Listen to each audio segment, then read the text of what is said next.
প্রিয় টেট পরীক্ষার্থী বন্ধুরা, তোমরা জানো যে আমাদের ত্রিপুরাতে ইতিমধ্যেই টেট পেপার 2 পরীক্ষা অনুষ্ঠিত হয়ে গেছে। তো প্রশ্ন কিন্তু খুবই সহজ হয়েছে তুলনামূলক। তো এই প্রশ্নের উত্তরগুলো নিয়ে তোমাদের মধ্যে অনেক কনফিউজড রয়েছে। তো আমি আজকের এই ভিডিওতে তোমাদের টেট পেপার 2 পরীক্ষার প্রশ্নগুলির উত্তরগুলো তুলে ধরবো। তো এই হচ্ছে বুকলেট বি নাম্বার সিরিজ, ঠিক আছে। এই বি নাম্বার সিরিজের প্রশ্নের উত্তরগুলো আমি একটি ভিডিওতে তুলে ধরার চেষ্টা করব। তো প্রথমেই আমি তুলে ধরবো সিডিপি। তো সিডিপির প্রথম প্রশ্ন হচ্ছে, ব্যক্তি সত্তার পরিমাপের জন্য পার্সোনাল ডেটা শিট নামক প্রথম ইনভেন্টরি কোন মনোবিদ প্রথম আবিষ্কার করেছিলেন? এই প্রশ্নের উত্তর হবে অপশন নাম্বার এ, ঠিক আছে। এই উত্তরগুলো কিন্তু আমি খুঁজে বের করেছি, আর আমি আমার অভিমত তোমাদের সামনে তুলে ধরেছি। এরপরও যদি তোমাদের কোনো সন্দেহ থাকে তোমরা অবশ্যই কমেন্টে আমাকে জানাবে, ঠিক আছে। তো পরের প্রশ্ন, অর্জিত বৈশিষ্ট্যের পার্থক্য যার সঙ্গে সম্পর্কিত তা হলো, এই প্রশ্নের উত্তর হবে বন্ধুরা অপশন নাম্বার বি, ঠিক আছে। তো এটা কিন্তু বুকলেট বি নাম্বার সিরিজ, তোমরা প্রশ্নগুলো মিলিয়ে নেবে। পরের প্রশ্ন, প্যাভলভ কর্তৃক আবিষ্কৃত ক্লাসিক্যাল কন্ডিশনিং তথা প্রাচীন অনুবর্তনের শিকড় সংক্রান্ত তথ্য হলো একটি, এটা অপশন নাম্বার সি, ঠিক আছে। পরের প্রশ্ন, মনোবিদ ইএল থর্নডাইকের শিকড় বিষয়ক তথ্য হলো, এটা হবে অপশন নাম্বার সি, ঠিক আছে। পরের প্রশ্ন, শিকন অপারেন্ট কন্ডিশনিং তথ্যের ইতিহাস যার নাম দিয়ে শুরু হয়েছিল তিনি হলেন, অপশন নাম্বার এ হবে এটার উত্তর, ঠিক আছে। পরের প্রশ্ন, শিখন বিষয়ে অক্ষমতা সম্পন্ন শিশুদের সমস্যা থাকে, এটার উত্তর হবে অপশন নাম্বার সি। পরের প্রশ্ন, ধীরগতি শিখন বৈশিষ্ট্য সম্পন্ন শিশুরা যে নামে পরিচিত সেটি হলো, এটার উত্তর হবে বন্ধুরা এখানে কোনটি নয়, অপশন ডি হবে এটার উত্তর, ঠিক আছে। পরের প্রশ্ন, জোন অফ প্রক্সিমাল ডেভেলপমেন্ট বা প্রক্সিমাল বিকাশের বলয় বিষয়ক ধারণা প্রবর্তন করেছিলেন, এটার উত্তর হবে বন্ধুরা তোমাদের ভাইটস্কি, অপশন এ। পরের প্রশ্ন, বিকাশ কথাটি নির্দেশ করে, এটার উত্তর হবে অপশন নাম্বার সি, গুণগত পরিমাণগত অবস্থার পরিবর্তন। আমি একটু তাড়াতাড়ি বলছি তোমাদের যাতে সুবিধা হয়। পরের প্রশ্ন, নিচের কোন মন্তব্যটি সঠিক, এটা হবে অপশন নাম্বার এ, ঠিক আছে। এ নিয়ে তোমাদের অনেকের মধ্যে সন্দেহ ছিল, তো এটার উত্তর হবে অপশন নাম্বার এ, ঠিক আছে, 100% সঠিক। পরের প্রশ্ন, মনোবিদ পিয়াজে মতানুসারে নৈতিক বিকাশের প্রথম স্তর হলো, এটার উত্তর হবে অপশন নাম্বার কী হবে এটার উত্তর, অপশন নাম্বার ডি হবে এটার উত্তর, ঠিক আছে। অপশন নাম্বার ডি হবে এটার উত্তর। পরবর্তী প্রশ্ন তোমাদের, মনোবিদ কোহলবার্গের মতানুসারে মানুষের নৈতিক বিকাশ 3টি স্তরে সম্পন্ন হয়, ঠিক আছে। তো এই কোহলবার্গের 3টি স্তরের মধ্যে প্রতিটি স্তরে অন্তর্ভুক্ত রয়েছে কয়টি পর্যায়? অপশন নাম্বার বি, 2টি পর্যায়, ঠিক আছে। অপশন নাম্বার বি হবে এটার উত্তর। পরের প্রশ্ন,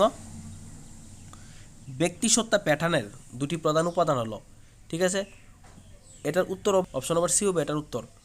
পরের প্রশ্ন, সন্ধিকালে মনোভাব এবং আচরণের পরিবর্তনের হার যার সঙ্গে সমান্তরাল সেটি, এটার উত্তর হবে অপশন নাম্বার এ, ঠিক আছে। পরের প্রশ্ন, নিচের কোন বিকল্পটি সঠিক, ঠিক আছে, এটার উত্তর হবে অপশন নাম্বার সি।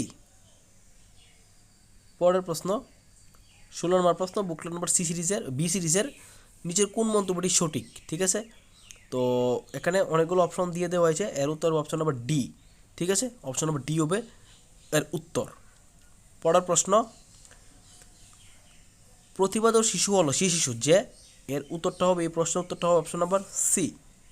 পরের প্রশ্ন, মনোবিদ গ্যালটন ও কার্ল পিয়ারসন দৃঢ়ভাবে এই অভিমত পোষণ করেন যে একজন ব্যক্তি বর্তমানে যে অবস্থানে রয়েছেন সেই অবস্থানে থাকার কারণ তার বংশগতি, এটার অপশন নাম্বার এ হবে এটার উত্তর, ঠিক আছে। পরবর্তী প্রশ্ন, বয়স সন্ধিকালে বৌদ্ধিক বা বুদ্ধিভিত্তিক বৃদ্ধি ও বিকাশের হার খুবই বেগবান সর্বোচ্চ মাত্রায় হয়, এর পরবর্তী স্তরে তা, এর উত্তর হবে অপশন নাম্বার সি, ধীরে ধীরে হ্রাস পায়, অপশন নাম্বার বি হবে এটার উত্তর, অপশন নাম্বার বি, ধীরে ধীরে হ্রাস পায়, ঠিক আছে। পরের প্রশ্ন, সুশৃঙ্খল বিকাশের নীতি এগিয়ে যায়, ঠিক আছে, এটার উত্তর হবে অপশন নাম্বার সি, সাধারণত কি সুনির্দিষ্ট গতিপথে। এরপরে প্রশ্ন, এরিকসনের মতানুসারে মনোসামাজিক বিকাশের কয়টি স্মুথ স্তর রয়েছে? 8টা স্তর, আমরা সবাই জানি, অপশন নাম্বার এ হবে এটার উত্তর। পরের প্রশ্ন, রাগ এবং ভয়ের মতো অপ্রীতিকর প্রক্ষোভ যেগুলি ব্যক্তির বিকাশের পক্ষে ক্ষতিকর তাদের বলা হয় কি? নেতিবাচক বা ঋণাত্মক প্রক্ষোভ, অপশন নাম্বার সি হবে এটার উত্তর। পরবর্তী প্রশ্ন, নিচের কোন বিষয়টি শিশুর ভাষাগত বিকাশের ক্ষেত্রে প্রভাব বিস্তারের উপাদান নয়? উত্তর হবে অপশন বি, ব্যক্তিগত সত্তার ধরন, ঠিক আছে। পরের প্রশ্ন, শিশুর নৈতিক বিকাশের বিভিন্ন স্তরে পিয়াজের মনোবিদ মানে কোন পদ্ধতি ব্যবহার করেছিলেন? এটার উত্তর হবে ইন্টারভিউ পদ্ধতি, অপশন বি হবে এটার উত্তর। পরের প্রশ্ন 25 নম্বর প্রশ্ন, বিদ্যালয় শিক্ষণে প্রেষণার প্রক্রিয়ায় অন্তর্ভুক্ত থাকে, প্রেষণা ক্রিয়ায় অন্তর্ভুক্ত থাকে, এর উত্তর হবে তোমাদের অপশন এ।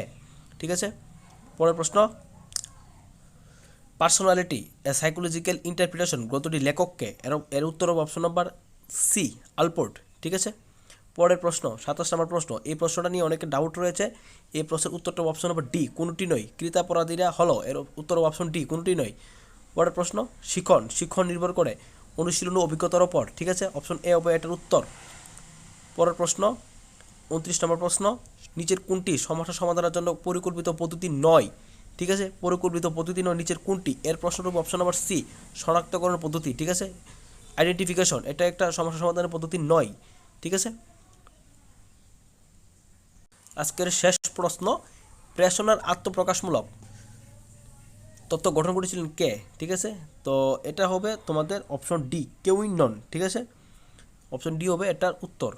তো এই হচ্ছে তোমাদের বন্ধুরা তোমাদের টেট পেপার 2 2025 সালে যে পরীক্ষা হয়েছিল সেই পরীক্ষার বুকলেট বি নাম্বার সিরিজের প্রশ্নের উত্তরগুলা। তো এই উত্তর নিয়ে কারো যদি কোনো সমস্যা থাকে বা কোনো কনফিউজ থাকে অবশ্যই আমাদের কমেন্ট বক্সে জানাবে, আমরা যথাসম্ভব তোমাদের উত্তর দেওয়ার চেষ্টা করবে। তবে সিডিপির যে 30টা প্রশ্ন আমি তুলে ধরেছি তোমাদের সামনে, প্রত্যেকটা উত্তর কিন্তু সঠিক, তোমরা মিলিয়ে নিতে পারো। আর আশা করি এইগুলা মিলিয়ে নিলে তোমাদের আর কোনো ডাউট থাকবে না।